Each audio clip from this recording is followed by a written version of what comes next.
있는데요. 지난 4월 10일 총선 과정에서 사실 김은국 가수님께서 상당히 큰 역할을 많이 해주셨습니다. 특히 한동훈 국민의힘 그 당시 비대위원장과 도 이렇게 끝나고 나서 이렇게 같이 식사도 하고 또 그 사이에 또 자유우파의 어떤 뭉치지 못함에 대해서 쓴소리 바른 소리도 좀 해주셨는데 네. 지난 총선 과정에서 느꼈던 생각 그리고 그 전에 물론 대선 과정에서 윤 대통령 선거 이런 부분 여기에서 한번 멜콩TV 단독 해주실 만한 얘기 좀 없으실까요? 아니 뭐 대선 때도 뭐 우리 저기 우파 연예 유세단이 전국적으로 그 열심히 했고요. 그래서 이제 대통령 뭐 탄생하는데 일조를 했고요. 그럼요. 예. 그리고 또 이제 총선 과정에서 우리 또 각자 우파 연예인들이 열심히 이제 했는데 우리가 생각대로 이렇게 108석분이 안 돼서 그 마음이 아프고 뭐 그런 분위기에 이제 한동훈 비대위원장께서 아니 지든 이기든 왜 그렇게 고맙고 감사하다는 뭐 연락 하나 없냐 뭐 이런 것 때문에 약속을 지켰던 아주 고맙고 감사하죠. 이제 지금은 이제 국민의힘 당 대표가 되셨는데 한동훈 그 대표랑 그 뭐 친하고 가깝다는 것 때문에 언론 뉴스에 상당히 많이 나왔죠. 같이 식사하는 거 맞습니다. 야, 그렇습니다. 지난번에 근데 우리 한동훈 대표님은 그 약주를 안 하시는 반면에 응애예요. 우리 김윤국 우리 제작자님은 한 잔 좋아하시는데 어떻게 글쎄 건배 한번 했어요? 아니 건배는 했는데 저는 그때 막걸리 먹었고요. 그 뭐 제로 콜라인가 콜라 그걸 좋아하시더만요. 그러시구나. 그래서 식사 메뉴는 뭐였어요? 그냥 한정식이에요, 한정식. 한정식. 예. 근데 대화를 많이 했어요. 한 2시간 이상.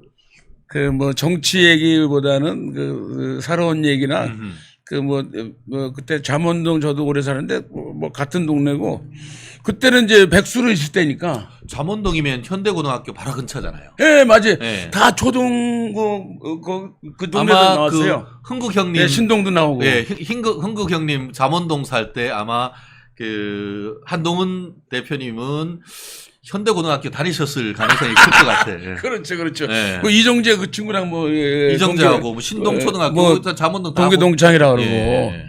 그래서 뭐 음악도 뭐 좋아하고 네. 뭐 이제 고등학교 때 사진 보면은 막 이렇게 사자머리 해가지고 네. 이렇게 음악도 좋아했다고 하는데 음악 얘기는 음악 취향은 어떠신가요? 아니 그러니까 뭐 악기 연주도 할 정도고 합주도 하고 그다음에 뭐 도서관도 많이 다니고 뭐 이제 뭐 운동도 하고 뭐 그랬는데 지금은 뭐 상당히 바빠져 가지고 언제나 만날지 모르지만 뭐 가끔은 이제 카톡 문자는 하죠.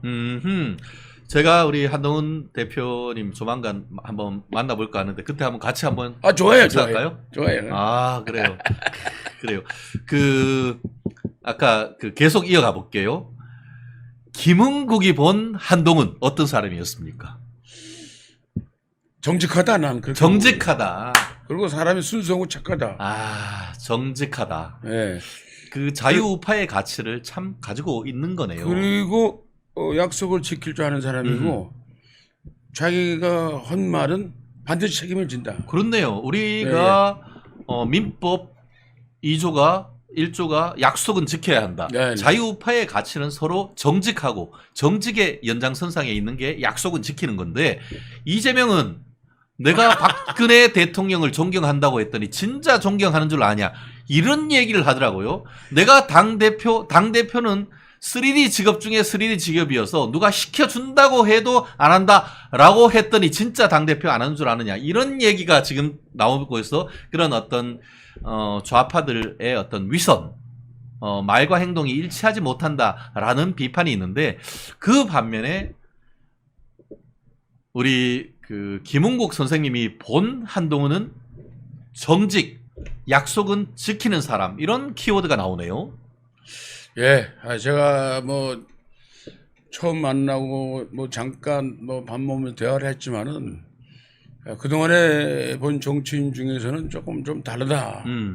아마 저뿐만 아니라 한동훈이라는 사람을 좋아하는 사람들은 똑같은 마음일 거예요. 음흠. 그래서 아마 큰 기대를 많이 할 겁니다. 음흠. 대한민국을 지켜주고 음흠. 사랑할 것이고 정말 그 힘들고 어려운 삶을 위해서 큰 일을 할 것이다. 저는 그렇게 봅니다. 그렇습니다.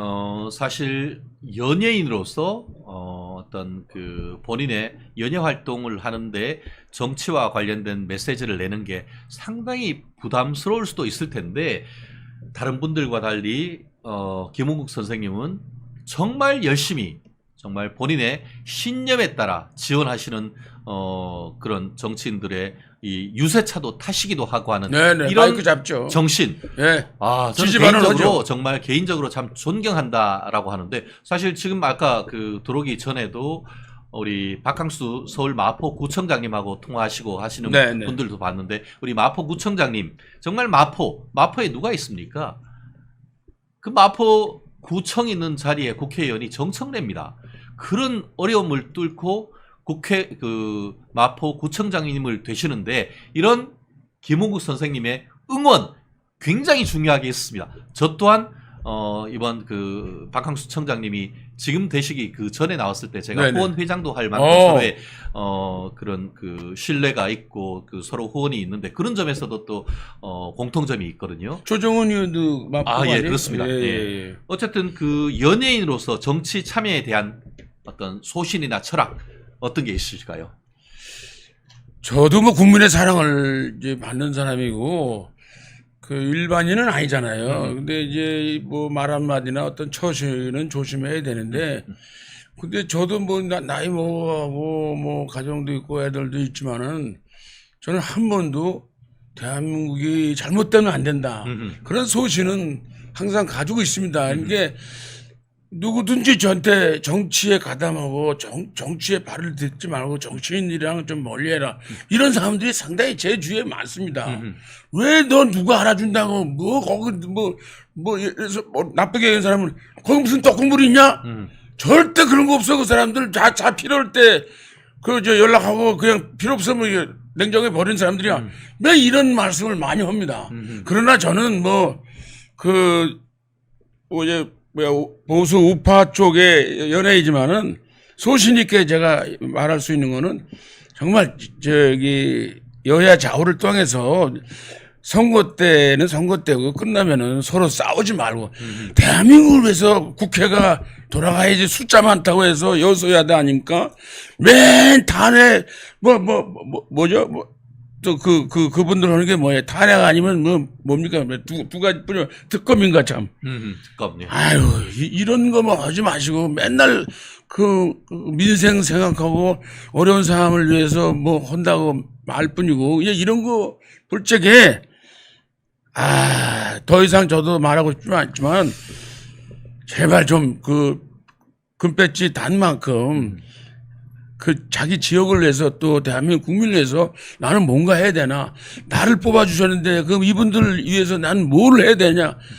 아니 그래야 뉴스를 보는 우리 자녀나 젊은 사람들이 보고 배우지 맨날 저렇게 싸우는 것만 나오면은 그 뭘 볼 게 있냔 말이에요. 그러니까 이 지금 무더위에 이 폭염에 이게 지금 이제 뭐 8월 달이면 뭐 처서도 오고 말복도 오고 이제 가을이 오겠지만은 제발 좀 희망을 주는, 예?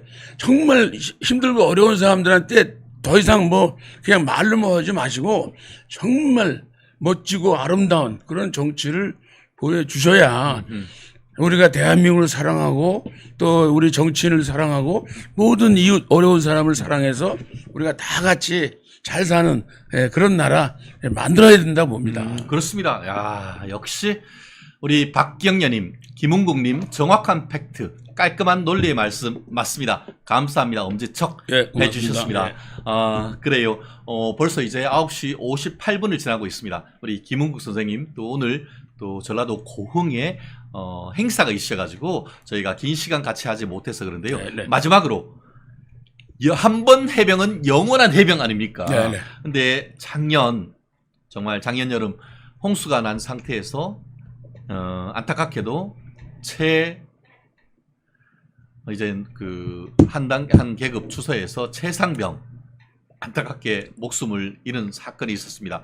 그 이후에 지금까지 최상병 특검 사태 속에서 이게 그 해병대조차도 정치권에 휘둘리면서 이렇게 분열되는 그런 모습을 보이는데, 이 부분과 관련해서 또 해병의 선배로서 또 해주실 말씀이 있을 것 같은데 한 말씀 생각을 정리해 주시죠. 예, 진짜 해병 출신으로서 최상병 사건이 상당히 오래 가는데요. 제가 길게 얘기는 안 하고 딱 한마디로 요약을 하면은, 물론 이제 최상병을 그 아픔을 이렇게 손해배분들이 뭐 고생하는 것도 알고 있고, 근데 이제 해병대 일은 해병대가 해결을 해야 된다고 봅니다. 정치에 이용하지 말라. 그때 이제 여의도 국회 앞에서 우리도 이제 전국에 많은 분들이 오셔서 뭐 시위도 했지만은, 이 문제는 제발 해병대 전후에 중앙회가 있습니다. 전국에 연합회가 있고 전국 지회가 있고 뭐 동기회도 있지만 전후회가 있습니다. 그 개인적으로 마음 아픈 건 아는데 그렇게 정치 쪽으로 풀지 말고, 우리 해병대 일은 해병대 지금 전국 100만, 전 세계 500만 가족이 똘똘 뭉쳐서 따로따로 놀면 안 됩니다. 해병은 하나입니다. 뭉쳐야 됩니다. 그러면 금방 저는 해결이 된다고 봅니다. 이상입니다. 그렇습니다. 그 사실 작년에 있었던 이 그 해병 사건을 계기로 해가지고 올해 무슨 홍수가라고 뭐가 해도 이게 군대에서 지휘관들이 적극적으로 대민 지원을 나서기를 꺼려한다는 거예요. 이런 식으로 해가지고 이런 그 지원하고 안타까운 죽음에 대해서 그걸 정쟁화하고 대통령을 흔들려고 하는 민주당의 흐름 속에서 지휘관들이 현장에 있는 대대장, 중대장, 사단장 이분들이 혹여 나가가지고 무슨 사건이 생기면은 자기들의 인사 책임으로 묻고, 단순히 인사 책임을 넘어서 업무상 과실치사니 뭐 이런 식으로 해서 다 한다고 하니까 그냥 안 나가고 말지 이렇게 돼버린단 말이에요. 이런 어이없는 자승자박이 어디 있냔 말이에요. 이 사건은 야, 진짜 그래요? 이게 골 때리는 거예요. 이게 저 후폭풍이란 말이에요. 이게 대한민국 국민은 국민을 위해서 국민의 재산을 보호해야 되고, 정말 이 남북한이 지금 대처 있는 상황 아니겠습니까? 예. 대한민국 군대에 군인의 사기를 떨어뜨리면 안 됩니다. 그렇습니다. 정말 대민 지원 봉사 나가야 됩니다. 예, 예. 이게 저 경찰 뭐 소방대원 119도 있고 뭐도 있지만은 뭔 일이 낯세게 대한민국 군인이 협조 안 하면 안 됩니다. 그렇습니다. 사실 요즘 경찰에서 어떻게 보면은 군대 대신에 경찰 가는 그런 친구들도 없어졌고, 실제로 대민 지원을 나갈 수 있는 것은 공무원이 다 하겠습니까? 실제로 우리 어떻게 보면 아들, 정말 건장한 아들을 안전하게 해야 하는 건 맞죠. 그렇지만 전시에는 나라를 지키지만 평시에는 국민들을 지켜주는 대민 봉사활동 정말 큰 역할을 합니다. 네네. 시골에 있어 보세요. 저도 군대 있으면서 벼 쓰러지고 하면은 다 대민 봉사해서 네, 그런 일손이 없어요. 그런 일손을 많이 도와주는 것이 군대인데, 이제 군대에 있는 지휘관들한테 어떤 결과에 대한 책임을 엄하게 다 물어버리면, 다 구속시키면 누가 하냐고요. 이거 말도 안 됩니다. 최상병 특검을 한다고 해서 나라를 뒤집어 놓으니까 이런 일이 벌어진단 말이에요. 복지부동하는 것이 이제는 공무원을 넘어서 군대들까지 해버린 이런 어이없는 상황이 뭐라고 얘기를 해야 되는 겁니까? 그렇기 때문에 이 상황 속에서 정말 우리가 상식적인 선에서 사실관계는 밝혀야 되고, 이런 일이 제발 방지하게 되는 대책은 세야 되지만, 이거를 정치권이 정정화시켜서 군인들의 손발을 묶어놔가지고 대민 지원 못하게 하는, 이게 뭐냐고요. 아니 세상에 지금 뭐 산불이 났다, 또 지금 수해가 났다, 지금 뭔 일이 큰 사건이 터졌다. 그러면 지금 뭐 공무원이 튀어나간다, 누가 튀어나간다.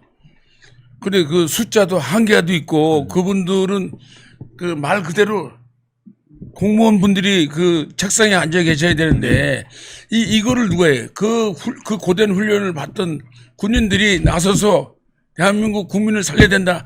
한시라도 급하다. 빨리 가서 우리가 산불을 끄고 수해 지구에 있는 분들을 얼마나 마음에, 거기 가서 땀 흘리며 도와주고, 뭐 이래야 되는데 어떠한 아까 얘기했던 마포에 사는 그런 정치인이 세상에 해병대 저기 뭐야 장군을 말해 무릎 꿇고 손들라 그러고 반성을 하고 지금 뭐 해병대뿐만 아니라 전 군대 갔다 온 장성환이나 모든 군이 아니 그럼 전쟁 나면 네가 가서 싸우냐 군대 안 갔다 놓은 사람이 그러니까요. 그러니까 이런 얘기 아니 얘기할 수 있어 좋아요. 자기도 뭐 어떤 좋은 위치고 뭐 얼마나 큰 위치 근데 자기가 본인이 빨리 파악을 해서 빨리 사과를 하고 빨리 끝내야 될 거 아니에요. 지금도 그 집에 가서 제가 우리 선후배 분들이 가서 예. 매일 하구나. 매일 아침에 하는. 오고 있어요. 예. 근데도 뭐 그렇게 뭘 잘했다고 그 사과 한마디를 빨리 못합니까? 네. 빨리 해줘야 돼요. 그렇습니다. 우리 전내영님, 뭐 이거는 제 개인적으로 말씀드리는 겁니다. 더불어 탄핵당이 최상명 조문은 갔나요? 아마 저희 방송, 특히 저의 말씀을 이거 들은 중요한 분들은 겁니다. 굉장히 중요한 거예요. 오. 실질적으로 최상병 그 연결식에 국민의힘 그 당시 그 당 대표를 비롯한 지도부는 전부 다 참석을 했습니다. 그렇지만 그 당시에 민주당 지도부는 단 한 명도 참석을 안 했습니다. 유일하게 이걸 알아야 돼요. 유일하게 제가 그 성함이 이제 잘 기억을 안 나는데 그 당시 민주당의 비례대표로서 우리 119 그러니까 우리 소방대원 예. 출신 국회의원만 갔었습니다. 그분은 남일 같지 않잖아요. 그렇죠. 거기에 갔는 그러니까 민주당이라도 그런 양심과 어떤 그 직업적 윤리가 있는 분은 가셨는데 그래서 그랬나요? 그래서 해병대를 정치에 이용하지 말라는 거예요. 예, 그럼요. 그러고 그런 모습을 보고 그 오 국회의원은 더 이상 공천 신청 안 하고 그걸로 자기 자리로 돌아간다고 했습니다. 얼마나 속상했겠어요. 예. 그래놓고는 지금 최상병 특검한다고 전 난리치는 저런 표리부동한 모습에 국민들은 분노하는 것 아니겠습니까? 이런 민주당의 이중성, 민정님이 얘기하는 것을 알아야 되는 것 아니겠습니까? 그렇습니다. 벌써 10시 5분 지나고 있는데요. 전 이제 그만 가야 되는데요. 예, 그러니까 신용님이 그랬습니다. 8월 15일 이후에 그리고 목련꽃이 필 때면, 네, 목련이 필 때면, 목련이 필 때면을 네. 개봉하는 영화관이 어딘지 좀 알려달라고 했습니다. 영화 마지막 말씀해 주시죠. 그거는 이제 이번 주 이제 8월 9일 날 2시에 이제 언론 시사회, 7시에 VIP 시사회를 통해서 이번 주 내로 전국의 그 상영관, 개봉관이 나옵니다. 요거를 최준현 변호사 멸콩 TV에도 뭐 보내드릴 거고, 제 드리데 TV에도 안내를 해드리겠습니다. 걱정하지 마시고 오셔서 편안하게 보시면 되겠습니다. 그렇습니다. 저희가 8월 15일 이후에 이 목련꽃 필 때면에 대한 개봉관은 저희가 그 멸콩 TV를 통해서도 네. 여러분들이 쉽게 찾아가실 수 있도록 다시 한번 알려드리도록 하겠고요. 그렇습니다. 오늘 그 바쁜 와중에도 나오신 우리 그 영화 제작자입니다. 영화 제작자. 가수를 넘어 다큐. 영화 제작자 우리 김은국 선생님 너무 감사하고요. 네, 고맙습니다. 마지막 짧은 말씀 해주시고 또 네. 얼른 또 우리 용산 KTX타로 가셔야 될 것 같습니다. 하여간 멸콩 TV 이렇게 시청하시고 봐주신 여러분 감사드리고요. 이제 더운 여름 이제 그 건강들 조심하시고 물 많이 드시고 우리 저 다큐 영화 그리고 목련이 필 때면 많은 사랑 또 누구든지 와서 편안하게 볼 수 있도록 철저하게 준비를 잘 하겠습니다. 여러분 감사합니다. 네. 오늘 어떻게 멸콩TV 맛있게 섭취하셨습니까? 김은국 선생님과 함께하면 아싸 호랑나비 힘드신 분, 우울증이 있으신 분들 계십니까? 멸콩TV와 함께하시고 김은국 선생님의 아싸 호랑나비 한번 보신다고 하면은 다가오던 더위, 다가오던 우울증 확 날릴 수 있을 것이라 확실합니다. 다가오는 8월 15일 우리 개봉하는데 많이들 봐주시고 혼자 가지 마시고 남편과 그리고 가족들과 가셔가지고 우리 건국 대통령, 건국 전쟁 100만, 120만을 넘어서는 흥행작 반드시 만들어주시면은 큰 힘이 되실 것 같습니다. 난 김상훈 참 의원을 네. 잘 알거든요. 예, 예. 여기 추경호 대표하고도 진짜 친해. 그럼 바로 대구잖아요. 그리고 예. 같이 행시 출신이고 예, 말이야. 맞아요. 근데 이거를 두 가지야. 하나는 일부러 3선이니까 4선 넣었대. 아니 지금 우리 이 시대 지금 이 국회에 선수 4선이 3선한테 너 3선이니까 꿇어 이런 지금 국회 아니 말도 안 되고요. 그리고 또 김상훈 내가 잘 아는데 원래 또 유승민계에 불렸던 사람이에요. 맞아요. 나중에 이제 유승민 네, 맞아요. 의원한테 네, 비판도 맞아요. 많이 하고 한 네. 사람이지만 걔가 없어요. 특히 근데 갑자기 임명했다니까 친한으로 나와. 뭐 기사 쫙 했는데 친한이 김상훈을 뭐 임명했다. 네. 그러니까 김상훈 의원은 뭐 그 캠프에 보좌관을 파견하거나 이런 것도 없었고, 그럼요. 그러니까 그냥 무색무취한 분을 그냥 정책이라는 능력 하나로 이렇게 임명을 한 거예요. 그러니까 그렇게 임명을 하는 걸 봐도 알 수 있지만 무슨 5대4로 표대결을 하겠다 이런 마인드 자체가 없었던 겁니다. 그냥 네.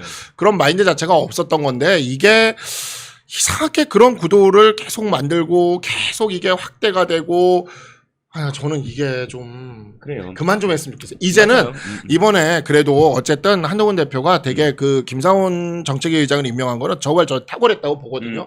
이거는 하나의 시그널이잖아요. 하나의 신호고 그러니까 지금 우리가 108석밖에 없는 의석으로 이 소수당으로 민주당의 저 공세도 막아내야 되고 게다가 정권 재창출까지 해내야 되는 이 어려운 게임을 앞두고 있는 상황에서 예.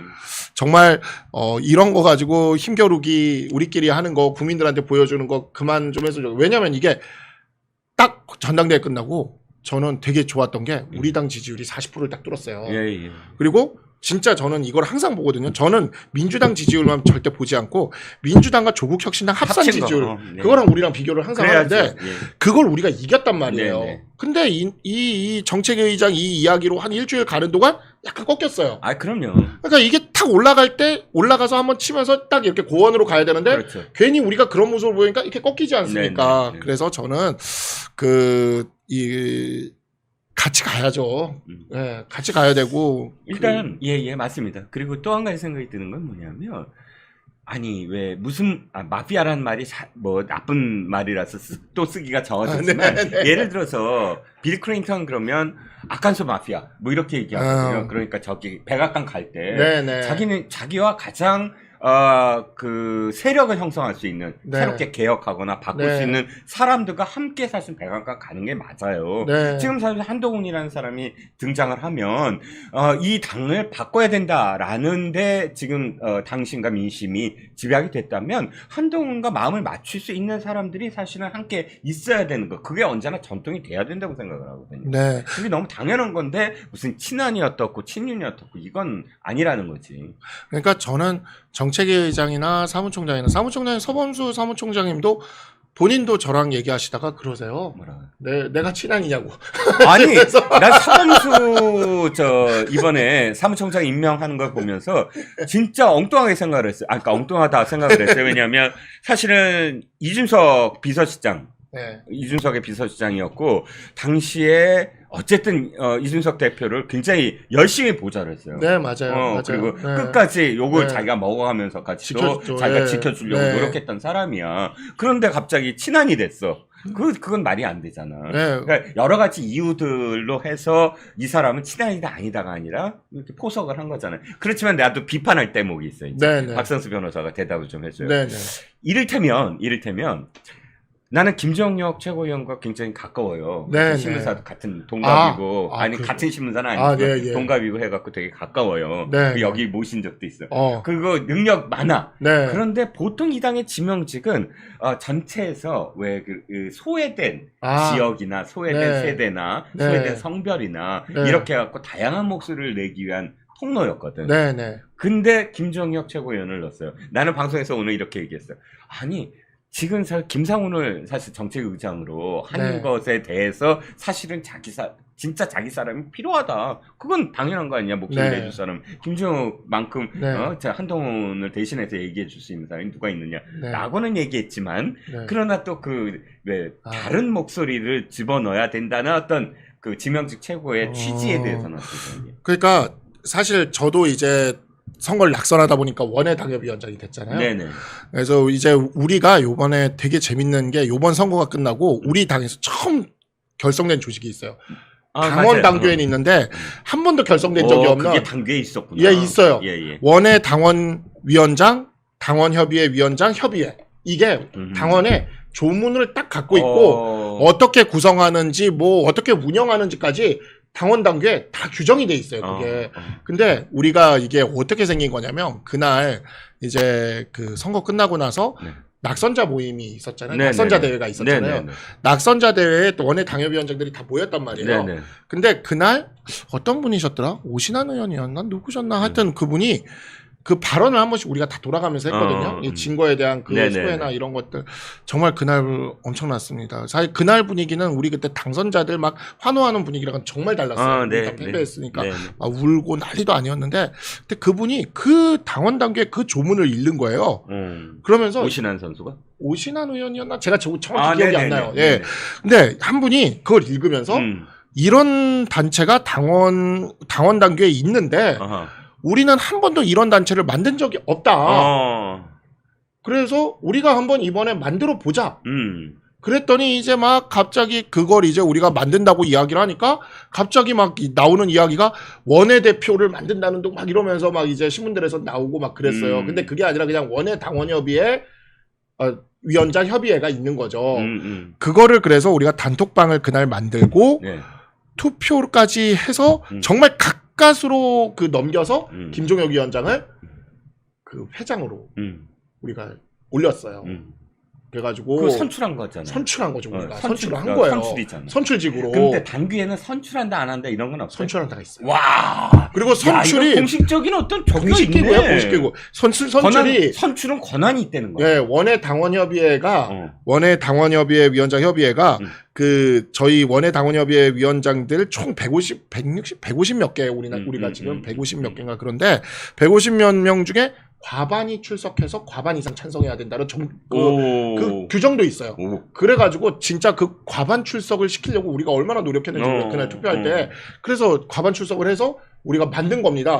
임기 2년짜리 회장을. 그래서 이렇게 만들고 단톡방도 운영되고 하니까 이제 김영주 이제 위원장이죠. 예, 지난번에 이제 의원이었고 민주당에 있다가 이렇게 국회 부의장 하다가 있지 않습니까? 김영주 의원이 단톡방에서 그런 얘기를 했어요.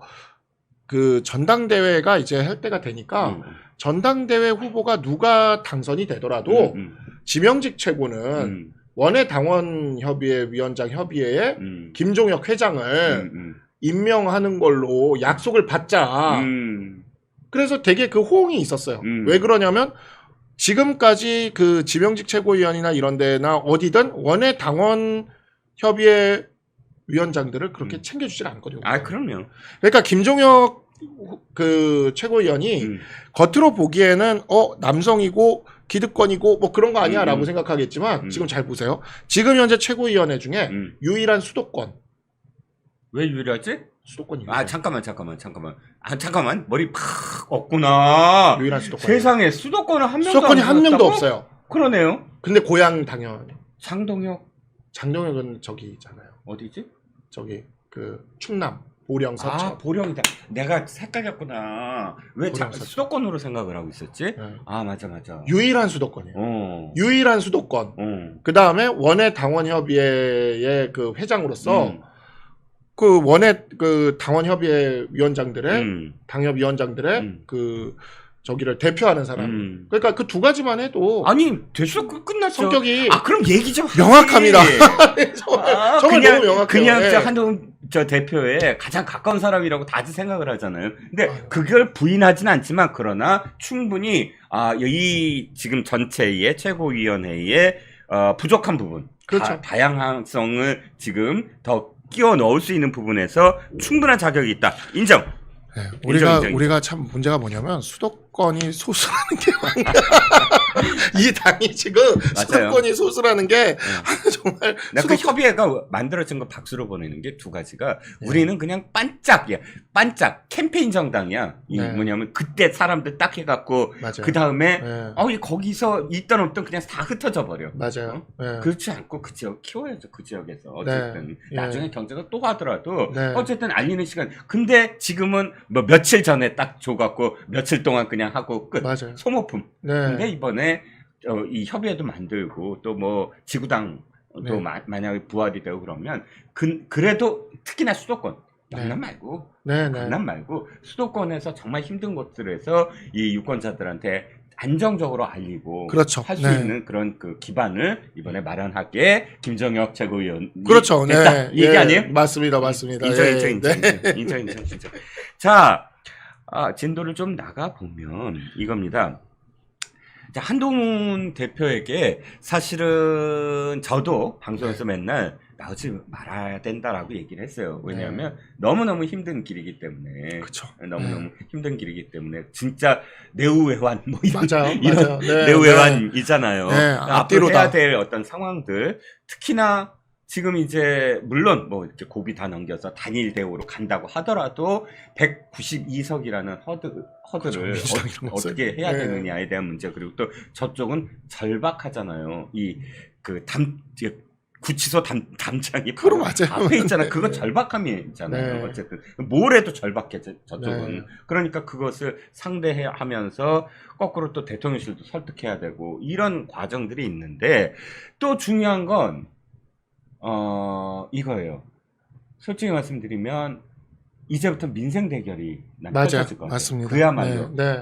이재명도 자기가 이 지지율이 떨어지는 거 분명히 보고 있거든. 맞아요. 민주당 지지율 떨어지는 거. 네. 더군다나 조국혁신당이 호남에서 1등이었거든. 맞아요. 총선 때. 네. 그걸 아무리 생각하면 지선도 생각해야 되고 그렇습니다. 여러 가지 생각을 할 때 민생 대결을 펼쳐야 돼. 그럼 한동훈 대표가 민생과 관련해서 정말 제대로 뭔가 계획이 있는가? 있습니다. 있어요. 모른다며.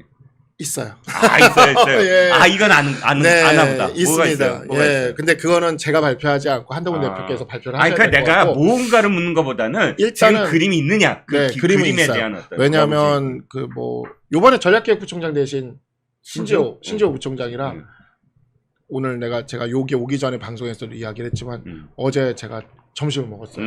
예. 전략기획하실 분이랑 그러니까 그냥 그런 이야기를 했겠죠. 전략기획과 관련된 이야기들을. 예. 그러니까 되게 뭐냐면 있습니다. 있고 오늘 또 이제 인재영입위원회를 상설화한다. 그 다음에 이제 오늘도 이제 얘기하면서 진종호 최고가 청년 인재 TF를 만들겠다.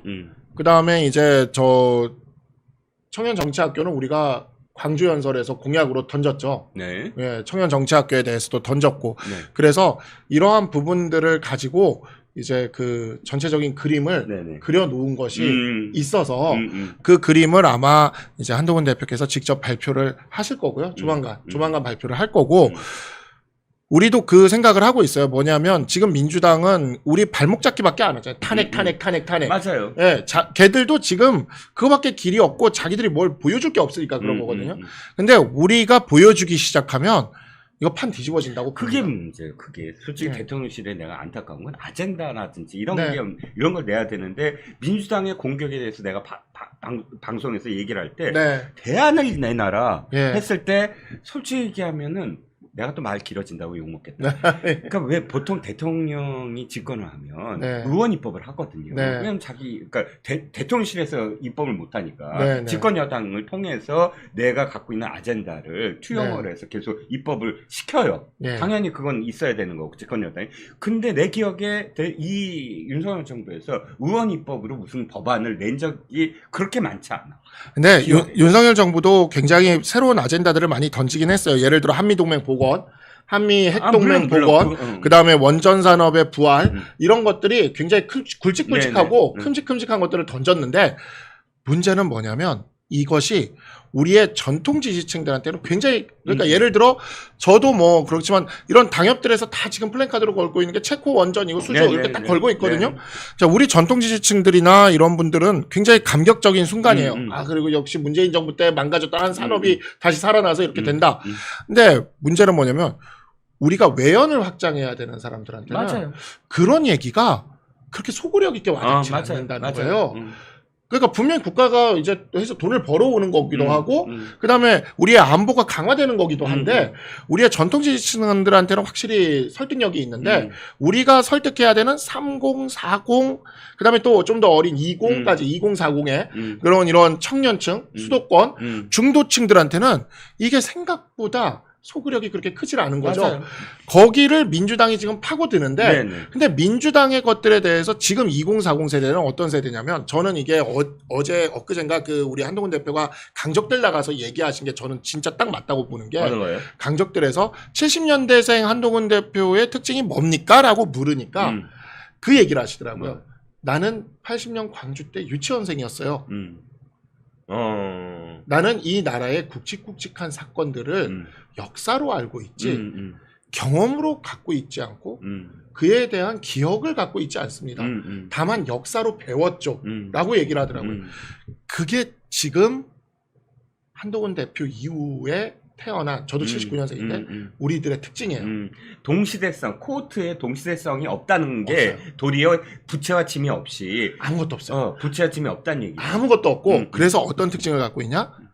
거대 서사에 대한 그 어떤 그 소구나 그런 것들이 적어요. 그러니까 부채의식 같은 게 전혀 없어요. 트라우마 그런 게 전혀 없어요. 때문에 다만, 생겨나는 다만 우리의 삶과 생활의 근처에 있는 자잘한 것들 이런 것들이 있어요.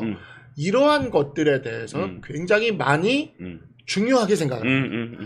근데 그 부분을 민주당은 벌써 조금 우리보다 현장에 먼저 들어갔기 때문에 그 부분을 먼저 파고들었어요. 맞아요. 그래서 민주당이 그걸 가져온 거거든요. 근데 민주당이 가지고 있는 문제점은 뭐냐면 자기들이 뭔가를 생산해서 뭔가를 창출해 본 적이 없는 정치 세력이다 보니까 계속 세금으로 계속 이렇게 해주는 이것밖에 할 수 있는 게 네네. 없는 거예요. 걔네들은. 네네. 근데 이 세대는 또 어떤 특징을 갖고 있냐면 어쨌든 우리나라가 어느 정도 중진국 이상, 개도국 이상 잘 살게 된 다음에 태어난 세대예요. 네네. 그러다 보니까 태어나니까 선진국이야. 예, 이런 이거 소리 그런 많잖아요. 세대예요. 그런 예. 세대예요. 그러다 보니까 어떤 느낌이냐면 저런 식으로 퍼주기만 해가지고는 계속되지 못하는데 이걸 알고 있어요. 지속성에 대한 문제를 알고 있어요. 알고 있어요. 예, 예. 그래서 민주당에 대해서도 워낙 우리 국민의힘이 워낙 그런 이제 거대 서사나 이런 데만 있다 보니까 민주당의 민생 행보나 이런 것들에 대해서 지지는 해주지만 네. 갸우뚱은 하면서 지지를 네, 하고 네, 있는 거거든요. 네. 여기서 세련되고 정교하면서 지속 가능하지만 발전 가능성도 있고 성장 가능성이 있는 모델을 우리가 보수 쪽에서 던져준다면 네네. 2040들이 민주당에서 우리 당으로 돌아올 가능성이 저는 있다고 봐요. 그 부분을 해야 되는 역할이 이 한동훈 대표가 지금 그 끌고 온 이 보수의 뉴커머들이죠. 네. 이 뉴커머들, 저를 포함한 이 뉴커머들이 그 역할을 우리가 해야 된다고 봅니다. 네네. 예, 그러니까 저는 어떤 느낌이냐면 우리 이 세대의 등장은 네. 예전에 우리 보수에서 박정희와 그 주변에 그 청년 군인들이 있어요. 그 사람들이 굉장히 젊었단 말이에요. 그 사람들의 등장 같은 한 번의 등장을 다시 해서 우리가 이걸 연장시켜 나가야 된다라는 그 생각을 하고 있거든요. 단적인 예를 하나 들어볼게요. 네네. 이게 그 우리 전당대회 때 제일 먼저 이거에 대해서 반응을 하는 게 한동훈 대표였습니다. 저는 그때 이 사람은 뭔가 가능성이 있다라는 걸 느꼈어요. 뭐였냐면 뭐요? 동탄에서 어떤 대학생이 군대를 갔다 온 대학생이 네. 여자 화장실에 들어갔다가 맞아요. 그러니까 들어갔다고 예. 들어간 게 아니에요. 예, 들어갔다고 예. 어떤 여성분이 신고를 해서 예. 경찰이 출동해서 예. 유죄 추정으로 완전히 막 이렇게 돼가지고 그 어머니가 녹취를 해가지고는 그걸 올린 사건이 네네. 있었어요. 맞아요. 그 동탄 기억해요. 사건이라 예. 그래서 예. 그게 커뮤니티면 여기저기서 젊은 층에서는 다 난리였습니다. 근데 우리 당의 전당대회 후보 누구도 그 문제에 대해서 이야기를 하는 사람이 없었어요. 야, 젠더 갈등 들어갔다 큰일 난다. 뭐 이런 식이었죠. 예. 근데 한동훈 대표는 그 문제에 대해서 정확하게 짚고 들어가요. 네. 그러니까 균형을 딱 잡고 들어가요. 여성의 성추행 범죄나 이런 범죄에 대해서 강하게 처벌해야 되고 성범죄 특히 강하게 처벌해야 되고 내가 법무부 장관이 있을 때 제시카법 같은 것을 만들어서 그 부분에 있어서 강하게 처벌하는 것을 계속 하고 있다. 이거를 일단 얘기를 하고 그러나 이와 같은 성범죄 무고 사건 역시 강하게 처벌이 될 필요가 있다. 네네. 그래서 내가 이 성범죄 무고 사건에 대해서 검수완박 이후에 검찰이 수사를 못하게 했던 걸 시행령을 통해서 수사할 수 있게 해서 실제 검사들이 그때 성범죄 무고 사건들을 꽤 많이 잡아준 검사들이 나오는데 여기서 성범죄 무고 사건 남성들 무고당한 사건 제일 많이 잡아준 검사가 이거 누구요? 역설인데 여자 검사예요. 아, 네, 네. 예, 정정욱 검사라는 네, 여자 네. 검사님. 네. 근데 그분을 법무부 장관 시절에 표창장을 준 게 한동훈 아, 한동훈 대표예요. 그런 이야기도 있구나. 그러니까 그거를 이 전당대회에 꺼내놓고 얘기를 하는 겁니다. 음. 여기에 이제 굉장히 젊은 층이 음. 굉장히 크게 반응을 했어요. 음. 그래가지고 저는 근데 이러한 것들이 우리 보수 정치가 할 수 있는 거거든요. 법치라는 원칙을 가지고 범죄에 대해서는 엄벌을 하지만 무고도 범죄거든요. 네. 이런 무고에 대해서도 또 엄벌을 하는 겁니다. 그렇죠. 양쪽 모두를 가져가는 거거든요. 이게 그냥 여성들 편만 이렇게 아니면 또는 그 피해자라고 얘기할 수 있는 사람들 편만 어떻게 들어가지고 이렇게 막 이렇게 프로파간다만 해대려는 민주당이랑은 다른 법치라는 보수의 가치를 지키면서 균형을 이뤄나가는 우리가 할 수 있는 길이고 민주당은 못 따라오는 길이에요. 이런 길을 우리가 이게 근데 지금 보면은 우리 보수의 기득권들 입장에서는 이런 문제가 뭐가 그 정도 그게 그렇게 큰 문제야 이러고 넘어갈 일이거든요. 근데 그렇지 않아요.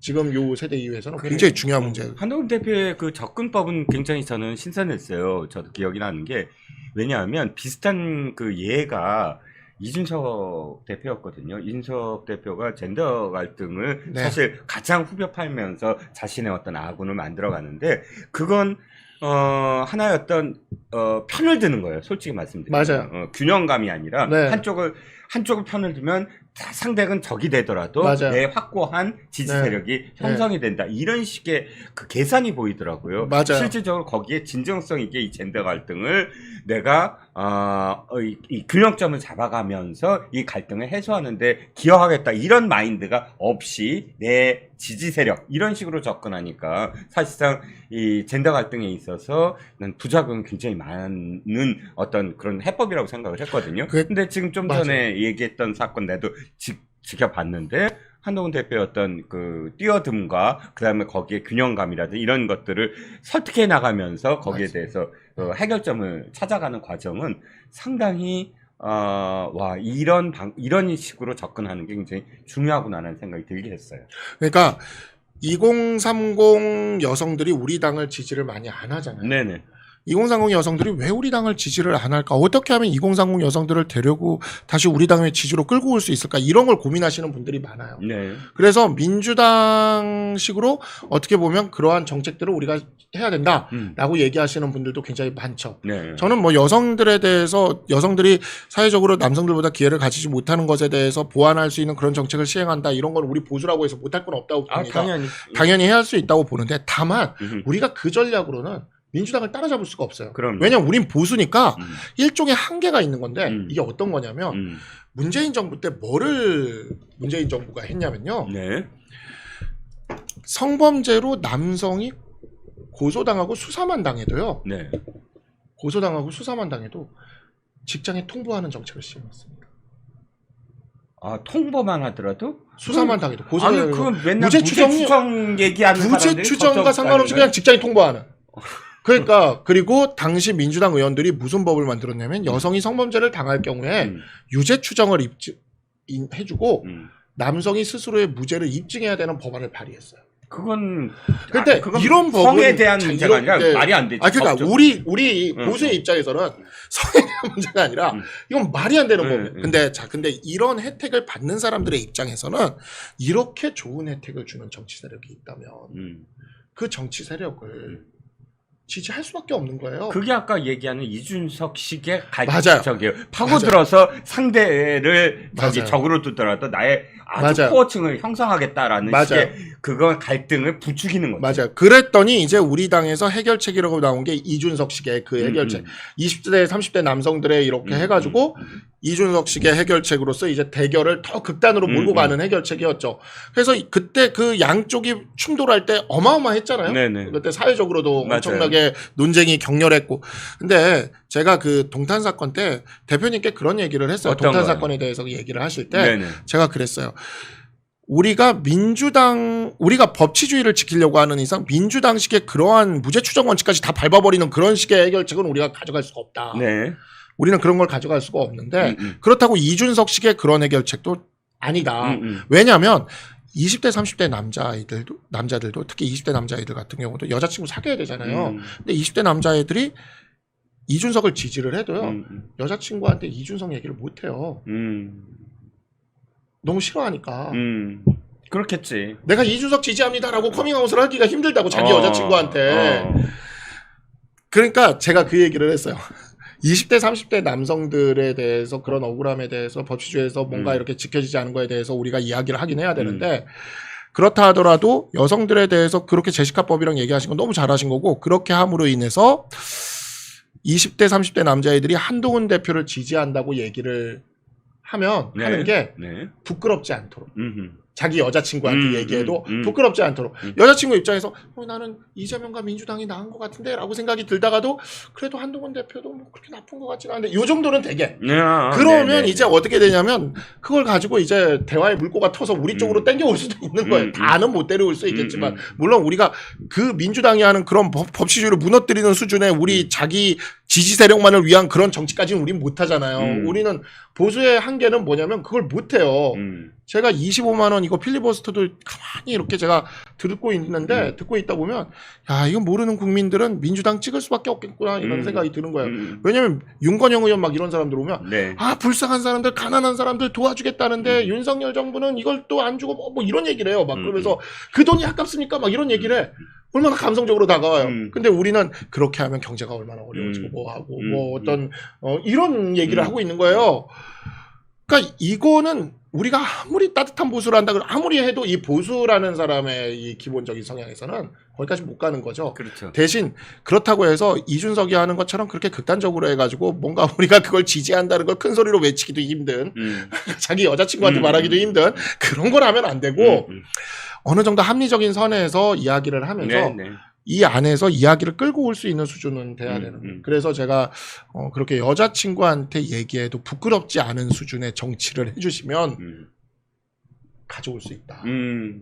그 다음부터는 왜냐하면 여기가 그래도 그 선진국에서 태어난 애들이기 때문에 이게 어릴 때부터 교육을 받아서 마냥 이 돈이 어디서 그냥 막 하늘에서 뭐 이렇게 쏟아진다고 생각하는 사람들은 아니거든요. 그래서 우리가 그 부분에 있어서 현실적으로 하기 시작하면 해볼 수도 있겠다라는 그렇죠. 2030만 하더라도 내가 보기에는 사안별로 달라요. 그러니까 내가 이건 틀리다고 생각하지만 그래도 이 당을 난 지지할 거라는 말이 안 나와. 그런 건 없어. 그러니까 사안별로 이 사안은 이게 이쪽 당이 맞고 이 사안은 이쪽 당이 맞아라고 생각하는 세대들이다. 예. 그래서 그때그때 그렇게 움직일 수가 있거든요. 그래서 우리가 되게 그 부분이 중요한 거죠. 합리적으로 판단하고 항상 이 논쟁에서 합리적인 스탠스, 이길 수 있는 스탠스, 논리적으로 말이 되는 스탠스에 우리가 계속 서면 됩니다. 근데 우리가 그동안 민주당이 해놓은 워낙 그 악마화 작업 때문에 보수가 워낙 악마화돼 있고 특히 젊은 층에게 제가 40대인데 우리 40대한테 특히 그러한데 그거를 이겨내기 위해서는 한두 번으로는 안 되고 계속 해야 됩니다. 계속. 그래서 인상이 바뀔 때까지. 오케이. 예. 자, 우리 박변이 한 말 중에 하나 좀 물어볼게요. 다시 훈훈 브라더스가 될 것 이렇게 얘기했는데 진짜 훈훈 브라더스 될 것 같아요? 아이고 저기 조정원 의원이 엊그젠가 그 라디오 나가서 또 얘기했던데요. 뭐라고요? 뭐 되게 정책위 의장 그렇게 임명하고 하는 거 보니까 뭐 큰 뺄셈이다. 정치 아니야 뺄셈 얘기하고 나서 그 다음에 또 최근에 그다음에? 또 했어요. 최근에 좀 바뀌었어요? 예. 내가 못 봤어. 뭐 이렇게 다 끌어안는 뭐 그런 탕평에 어쩌고 저쩌고 그 얘기를 하더라고요. 그래서 내가 오 하면서 제가 이렇게 보고 있었거든요. 예, 그러니까 이제 뭐 저는 그래요. 뭐 저기 끝났는데 뭐. 저기 우리가 예를 들어 한동훈 대표와 조정원 의원 사이에 시냇물이 흐르고 있으면 우리와 저 이재명 사이에는 한강이 흐르고 있지 않습니까? 저는 시냇물에는 손도 담글 수 있고 발도 담글 수 있는데 한강이 흐르고 있는데 저기가 있는데 그래서 저는 그런 면에 있어서 다 이렇게 같이 가는 게 맞겠다는 생각이 들고 지금 한동훈 대표가 전반적으로 그러한 면에 있어서 요번에 강적들 나가서도 그렇고 되게 요번에 정책위 의장 인선도 그렇고 그러한 모습을 보여주는 게 저는 좋다라는 생각이 듭니다. 그리고 그렇게 해서 우리 내부를 다지고 그 다음에 이제 그 실력 중심으로 이렇게 해서 세력을 확실하게 한 다음에 그다음에 이제 민주당이랑 한타 싸움 하러 가야죠. 이제 한동훈만 책임이 있다라는 백서는 그러면 안 나오는 겁니까? 그거 그렇게 하는 걸 조정훈 의원이 낼 수 있을까요? 그리고 저는 지금 약간 궁금한 게 하나가 있는데 뭐요? 임명직 다 사퇴하라 그랬잖아요. 예. 조정훈 의원은 특위위원장인가? 나는 그게 그래서 이게 맞는 건가 하면서 사표를 같이 내셨나? 안 내셨나? 어떻게 된 거지? 하는 그러고 있습니다. 아니네. 김옥근 네. 프로젝트 얘기 중에 하나가 그거였거든요. 백서만 발표해갖고 책임이 있으니까 윤리위에 회부해서 뭐 어떻게 한다. 아닌데 황당해서 그 얘기 듣는 순간. 저 윤리위원장님도 사표 내셨어요. 아, 예, 예. 네, 예, 그러니까 예. 이게 저는 이게 결국에는 우리 당의 그 강함이고 생명력이라고 생각을 해요. 이렇게 해서 또 힘을 또 이렇게 몰아주고, 예, 그러면서 한동훈 대표 얘기 다시 좀 해볼게요. 순발력이 좀 있어 보이는 게 왜 정정식 의장 그 와중에도 네. TMF하고 간첩법하고 네. 3연타로 그냥 땅땅땅땅 그 타이밍 맞게 나야 돼. 근데 TMF는 사실 빨리 내야 된다라고 마음속으로 네, 생각을 하고 네. 있었거든요. 예. 이게 늦으면 안 된다. 네. 왜냐하면 그게 사실 한 달 전에 내 그 기자들 커뮤니티에서 엄청 걱정들을 많이 했어요. 특히 유통부 기자들이 네. 일단 막 네. 선배이금 큰일 났어 네. 부터 시작을 해갖고 네. 그때 이제 나도 이것저것 찾아봤더니 이미 경제지에서는 엄청 얘기가 많이 나오기 시작했더라고요. 맞아요. 예. 그런데 사실 그게 이제 내가 걱정을 하고 있는데 빵 터졌어. 그리고 그 다음에라도 빨리 이게 지금 당 대표가 지금 나서야 되는데 하는데 딱 나왔어요. 네. 뭐 너무 늦진 않아서 내가 너무 다행스럽게 생각하는데 그 다음 또 간첩법 바로 나와서 네. 치고 나오고 하나 더인데 어쨌든 3번이 연달아 이슈를 팍 하고 주도하더라고요. 네. 그러니까 제목이 이렇게 나왔어. 한동훈 대표 TMF 이야기하자마자 그 다음날 정무위 열려. 이런 식으로 제목이 나오더라고. 그러니까 우리가 국회에서 소수당이라고 해서 소수당이니까 아무것도 못하지 않을까 하고 이렇게 무기력해져 있는 것을 원외 당대표다 하고 비판했지만 한동훈 대표가 원내 국회의원 누구보다 기민하고 민감하고 빠르게 할 수 있는 소수당이 또 할 수 있는 걸 보여줬어요. 그게 바로 정무위 긴급 현안 질의거든요. 민주당이 탄핵 밀어붙이고 있을 때 소수당이 정무위에서 긴급 현안 질의로 팀원 그 위메프 사장 구영배 큐테는 구영배 사장 불러내서 질문을 던지는 이런 모습을 보여줬단 말이에요. 이게 이제 뭐냐면 우리가 할 수 있는 건 찾아서 하면 되는 거예요. 그럼. 국민들한테 그러니까 어쨌든 108석을 갖고 있기 때문에 우리가 할 수 있는 게 있어요. 그러니까 법안을 통과시키지 못해서 그렇지 단독으로 우리가 할 수 있는 건 있기 때문에 그 할 수 있는 걸 하고 못하는 건 최선을 다해보다가 민주당 때문에 못하니까 우리 힘을 실어주십시오. 이렇게 요구를 하면 되는 거거든요. 그럼. 근데 이거를 한동훈 대표는 굉장히 빠른 속도로 이거를 누가 얘기한 것도 아닌데 빠르게 탁탁탁 이렇게 한다는 거죠. 그러니까 저는 정말 그런 부분들이 기대를 가지게 하는 지점이고 그리고 또 그게 있습니다. 한동훈 대표가 지금 보면은 주변에 좀 보면은 드러나지 않아서 그렇지. 저는 이제 드러나 있는 사람이고 예. 주변에 이제 좀 70년대생이나 이렇게 해가지고 좀 소위 말하는 우리 당에서 좀 젊은 정치인들이죠. 이런 사람들이 실무 라인에서 많이 도와주고 있어요. 근데 언론이나 이런 데서는 조명을 하지 않죠. 왜냐하면 70년대생의 뭐 국회의원도 아니거나 그러면 뭐 굳이 우리가 뭐 저 사람의 무슨 역할을 하는지 시시콜콜 알 필요가 뭐가 있을까 이렇게 생각을 하는 거지 않습니까? 그렇지. 아무도 조명을 안 해요. 근데 그런 사람들의 그런 실무진에서 그렇게 활동하는 그 사람들의 젊은 사람들의 이야기를 한동훈 대표는 다 듣습니다. 그리고 굉장히 빠르게 청취를 하고 그리고 이게 제가 아까도 말씀을 드렸듯이 태어나 보니 선진국에서 태어난 우리들은 네. 되게 어떤 특징을 갖고 있냐면 네. 일을 되게 그 옛날부터 그 X세대 때부터 나왔던 그 특징이 점점 심해지고 있는데 하고 싶은 일을 되게 열정적으로 뛰어들어서 하고 굉장히 그걸 깊게 막 이렇게 막 몰입해서 하고 그리고 오타쿠처럼 의사결정을 굉장히 빨리빨리 해요. 빨리 해요. 맞아요. 막 단톡방 같은 데서 그냥 빨리 결정해가지고 하고 그 다음에 뭘 이렇게 그 왁구나 틀이나 형식을 별로 그렇게 신경 쓰지 않습니다. 그냥 일단 되는 게 중요한 거기 때문에. 맞아요. 그래서 요 세대들이 중심이 된 분야들이 지금 우리나라에서 특히 이제 그 소위 말하는 K-팝 분야 이런 분야가 대표적인데 그 지난번에 그 기자회견 같은 거 보면 민희진 씨 보면은 저랑 나이가 동갑이신데 그분이 아, 예, 79년생이에요. 예. 근데 그런 분 보면은 진짜 파격적인데 근데 아 저렇게 파격적이니까 저렇게 만드는구나 싶은 생각이 들지 않습니까? 그러니까 이런 분위기가 있는데 네. 한동훈 대표도 제가 겪어보면 그런 세대의 특성을 공유하고 있어요. 그래서 격식이나 형식을 중요시하지 않고 네. 굉장히 다이렉트하게 바로바로 받고요. 예의도 별로 중요시하지 않아요. 저는 진짜 송석준 의원이 뭐 밤 12시에도 나에게 전화하는 사람입니다라고 송석준 의원 지원 유세 가서 아마 얘기를 했을 거예요. 제가 그게 되게 인상적이었거든요. 근데 제가 일을 같이 해보면서 진짜 밤 12시 반에도 전화를 한 적이 있어요. 아, 그런 상사는 피곤한데. 아니 제가 직접 전화하셨다고. 제가 12시 반에 전화를 하는 거예요. 이게 뭘 하다가 뭐 이렇게 뭐 톡 같은 거나 뭐 이런 것들 하다가 그런 것들 하다가 이렇게 해서는 안 될 거 같아요. 그럼 전화 들어봐요. 그래서 전화를 해버려요. 그럼 전화를 받아줘요. 그리고 그 자리에서 듣고 그 자리에서 의사결정을 그냥 막 합니다. 그게 시간이 언제가 됐든 그런 것도 신경 쓰지 않아요. 그러니까 이런 것들도 되게 보면은 우리 세대가 일하는 특징이기도 해요. 되게 이게 조금 저기를 하는데 MZ세요? 전 79년생이니까 약간 애매한데 그냥 X세대랑 MZ세대 그걸 왔다 갔다 해요. 저 왔다 갔다 합니다. 예.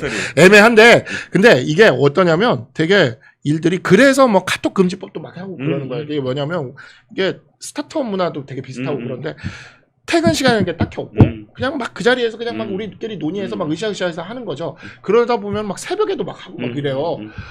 그리고 뭐 그런 특징이 근데 한동훈 대표한테 있어요. 그래서 이게 우리 당에서 이렇게 기회를 갖지 못하던 젊은 층에 좀 이렇게 전문성을 갖고 있던 그런 사람들이 한동훈 대표의 그런 모습에 반해서 많이 그냥 헌신적으로 돕고 있습니다, 지금. 근데 그거를 한동훈 대표도 알아요.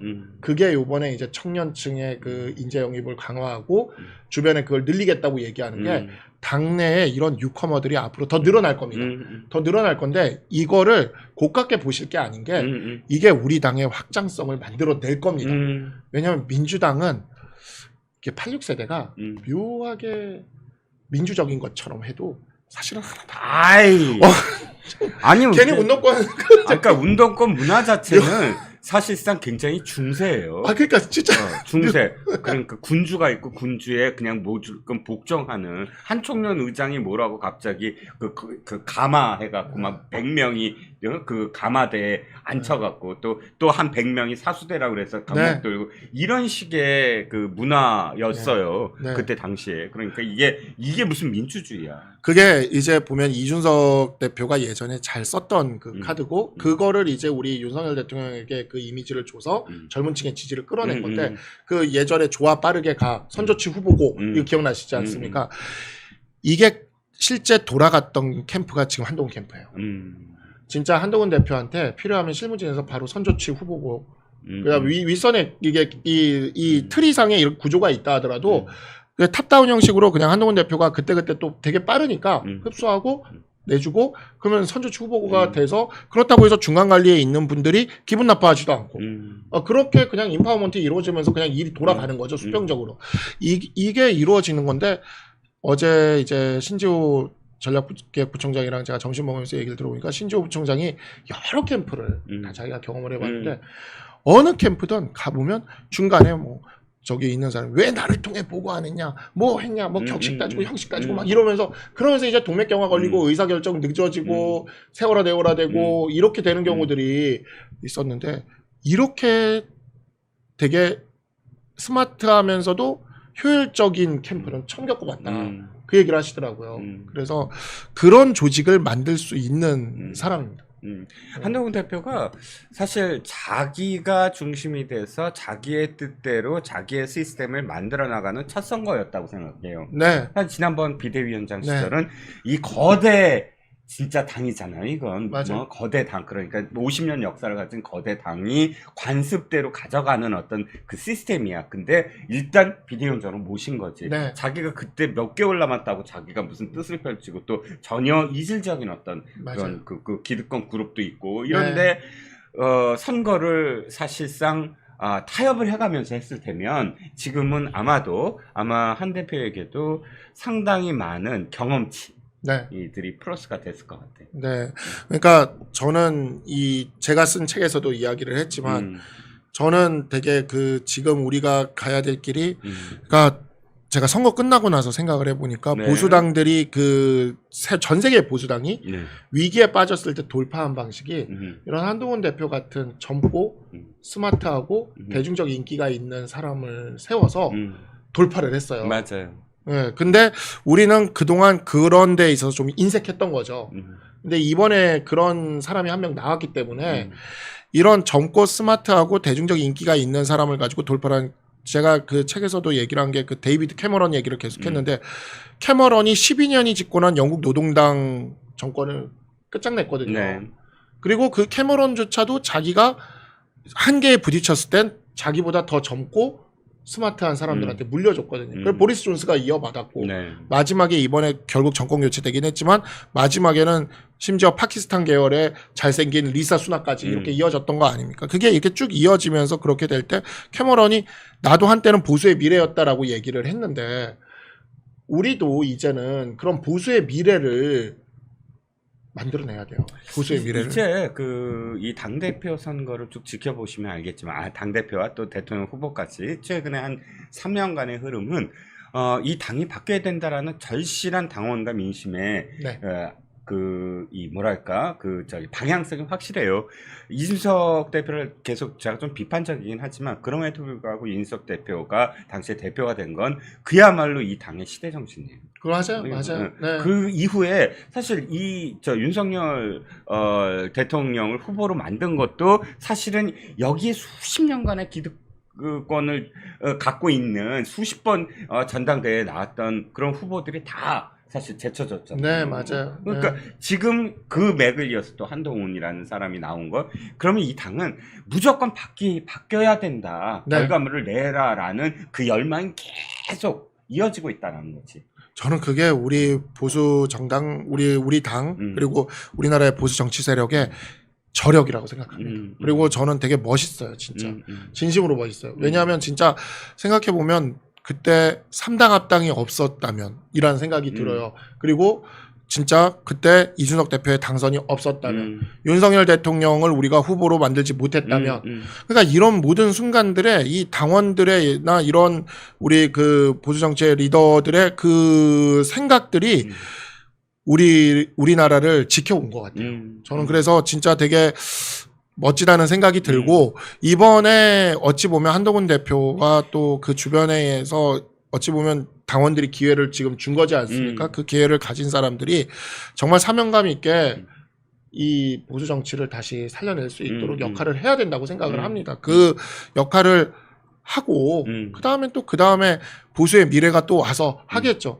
이준석 대표는 정말 저도 안타깝게 생각하는 정치인 중에 한 명인데, 정말 저도 이준석 대표가 여기서 당대표가 되는 걸 보면서 그때 이제 저는 이제 오랫동안 참여연대에서 활동을 하다가 조국 사태 때 그만두고 나온 상황이었지 않습니까? 근데 그때 이준석 대표가 여기서 당대표가 되는 걸 보면서 국민의힘이라는 당을 지지할 수 있겠구나라는 생각이 들게 만드는 사건이었어요. 진짜. 사건. 그리고 이준석 대표를 당대표로 만들었기 때문에 윤석열 대통령도 여기로 넘어올 수가 있었던 겁니다. 그렇죠. 그 힘을 보고. 예. 그래서 제가 이번에 그 전당대회를 하기 전에 이준석 대표가 그 당시 전당대회에서 그 대구 경북에서 했던 연설. 그 탄핵의 강 얘기. 탄핵의 강 얘기. 그 연설을 제가 다시 봤어요. 봤는데, 야, 이게 이 친구 이때 괜찮았구나. 사실 그게 정점이었어요. 저 깜짝 놀랐어요. 네, 제가 맞아요. 다시 보는데, 야, 이 연설은 이때 당시에 보수에 딱 필요한 그 시대 정신과 전략을 딱 담고 있는 얘기였어요. 비겁하게 우회하지도 않고, 맞아요. 포장하지도 않고, 예. 난 이렇게 생각한다, 찍어달라, 라고 정면 돌파를 했고, 그건 인정. 네. 그래서 그것들이 쌓여서 윤석열 정부를 우리가 0.7% 차이로 만들어낸 겁니다. 그렇죠. 근데 그것을 또 우리가 잘 기회를 살리지 못하고 2년 만에 또 이렇게 총선 참패로 좀 많이 잃은 것처럼 보이지만 다시 한번 우리가 그 저력을 모아보면 저는 지방선거 대선은 또 한번 역전을 할 그 기회를 잡을 수 있지 않을까. 요즘 민주당 하는 거 보고 있으면 이게 아니 자꾸 할수 그쪽 있겠네 보면 안 돼요. 그쪽 보면 안 돼. 그쪽 보면 다 이제 풀어져.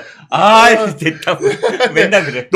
그쵸. 예, 우리는 근데 지금 너무 참패를 했기 때문에 지금 긴장감을 가지지 않을 수가 없어요. 절박해야지. 예, 절박해요. 예. 자, 저희 끝나가기 전에 사실 네. 제가 제목 이렇게 다뤄왔어요. 네. 박상수가 밝히는 한동훈의 약점. 이게 무슨 낚시 같지만 사실 이런 뜻이야. 한번 이 한동훈 표 선거를 같이 치러봤잖아요. 예. 그러면 이런 거잖아. 참 대표님 저 그런 것 좀 하지 말아요. 그거 좀 고쳐요. 이런 목소리가 캠프에 없었을 리는 없을 테고. 당연하지. 우리 캠프는 되게 수평적이었어가지고 굉장히 직설적이었습니다. 내가 한 표. 바로 그냥 맞바로 박는 이게 그래서 한동훈 대표도 알아요. 그래서 오죽하면 그 강적들에서도 얘기했잖아요. 우리 친한이라고 얘기하는 사람 중에 내가 좋은 모습 안 보이고 모양 빠지는 모습 보였을 때 옆에 남아있을 사람들 머릿속에 한 명 한 명 떠올려 보면 다 아무도 없다. 다 떠날 거다라고 얘기를 하잖아요. 진짜 그런 좀 약간 그래요. 약간 그러다 보니까 되게 밖에서 보기에 결집력도 강하지만 또 한편으로는 내부적으로도 굉장히 그런 표현을 경계를 할 겁니다. 우리가 그 중에서 가장 좀 강하게 얘기했던 것 중에 하나는 오케이. 네, 가장 강하게 얘기했던 것 중에 하나는 그 토론할 때 너무 이렇게 하는 거 하지 마십시오. 티키타카처럼 팍팍팍팍 들어가는. 그거 하지 마십시오. 그거를 어느 정도였냐면 그거를 이렇게 답변하는 영상을 이렇게 잘라서 보여주면서 이렇게 하시면 안 된다고 막 그거를 이제 보여주면서 막 그렇게 얘기할 정도로. 그러면 한동훈 대표가 내가 이렇게 했구나. 그러고 뭔가 바꾸려고는 해요. 그 강적들에서 얘기하잖아요. 뭐라고 그게 저는 그거 보면서도 너무 재밌었는데. 그러니까 그런 게 이제 뭐냐면 기존의 권력자들이라고 생각하는 사람들과 좀 다른 면인 거죠. 그러니까 그걸 강적들에 와서 그 얘기를 본인이 얘기를 하면서 하는 게 그게 토론 처음 시작할 때는 제가 좀 이렇게 여유 있게 차분하게 하지 않습니까? 그러니까 그 자료화면이 나와. 진짜 차분하게. 근데 이제 제가 토론 후반부쯤 가게 되면 그런 현상이 나타나는데 그때 저도 이렇게 하다 보니까 이렇게 매몰돼서 그런다라는 얘기를 하니까 또 그 영상이 이렇게 나오는데 진짜 딱 대조적으로 나와요.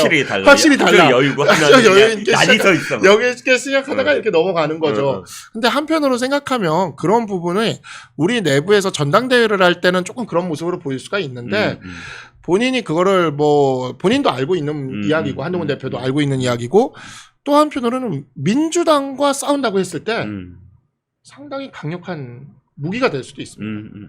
다만 이제 그 칼을 좀 이렇게 잘 써야죠.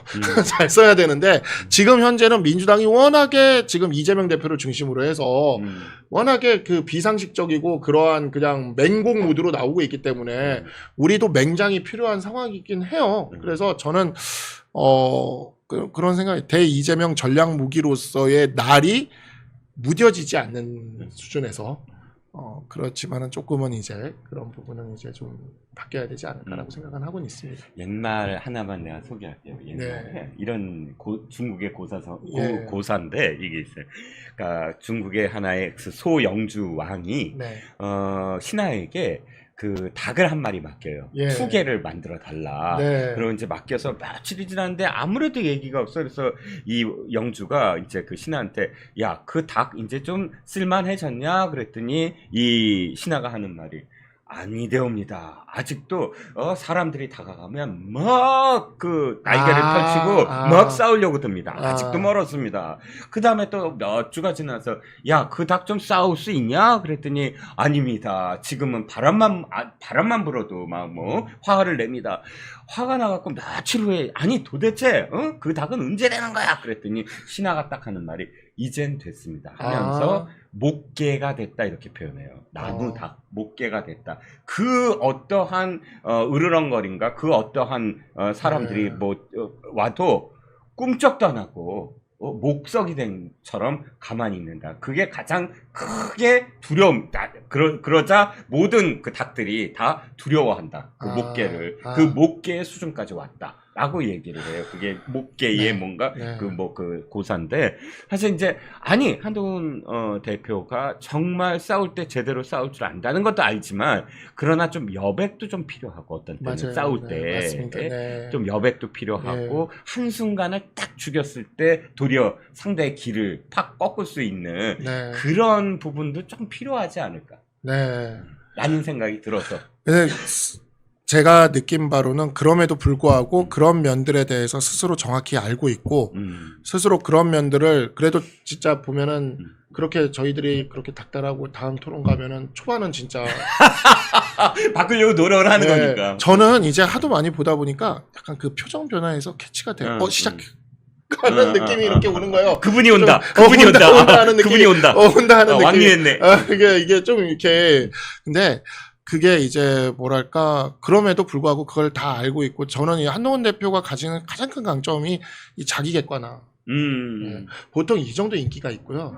이 정도 뭔가 이렇게 권력이 주어지면서 이렇게 촉망을 받으면 사람이 그걸 딱 내려놓고 도치가 딱 되거든요. 근데 이분은 아직 그 정도 권력의 정점까지는 안 갔기 때문에 제가 그 부분까지 이런 얘기를 하니까 자기가 이상한 행동을 하면 다 떠날 것 같다는 생각하는 것 같은데 근데 아직 제가 그걸 안 봤기 때문에 그 부분까지는 아직은 제가 판단할 수는 없는 거지만 적어도 지금까지는 권력에 그렇게 도취되거나 어떤 상황에 도취되는 모습을 보여주질 않아요. 그러니까 사람은 술에만 취하는 게 아니라 인기든 권력이든 성공이든 뭐든 거기에도 취하거든요. 이 사람은 아직 그 취하는 모습을 보여주질 않아요. 그래서 가장 잘못된 그런 그 참모진들은 이렇게 한대요. 일부러 시장 같은 데 요새 계속 사람들이 박수 치는 곳만 도치되게 만든대요. 그러면 내가 이렇게 인기가 있구나 하고 사실 취하게 만든다는 거죠. 그러니까 당대표 얘기를 당직자들한테 언제나 내가 들었는데 한나라당 시절에 당대표로 100일을 돈대. 100일은 뭐냐면 사람 이거 누구누구 만나야 된다. 사실 다 만나야 될 사람 맞아. 그리고 어디 가야 가야 될 거 맞아. 하지만 그렇게 갔다가는 100일이 금방 지나간다는 거야. 당대표 된 다음에. 절대 당직자들이 얘기하는 일정 따라가지 마라. 자기가 스스로 필요한 일정을 짜야 된다라고 주로 당대표를 오래 모셨던 당직자들이 하는 얘기더라고요. 하지만 지금 얘기하듯이 안 취한다며. 네, 취하지 않아요. 적어도 지금까지 제가 본 모습에서는 취한 모습이 전혀 없습니다. 계속 그 자기 객관을 하고 있기 때문에 저는 그 부분이 제일 큰 강점인 것 같아요. 자, 오늘 박상수 변호사를 모신 이유가 지금 기나긴 전대 그리고 그 어떤 전대보다 사실은 가장 걱정했던 전대 과정이었습니다. 상처도 많이 얻을 것 같고 또 희한하고 정말 해괴한 그런 찌라시들, 그 가짜 뉴스들이라고 전 칩하고 싶습니다.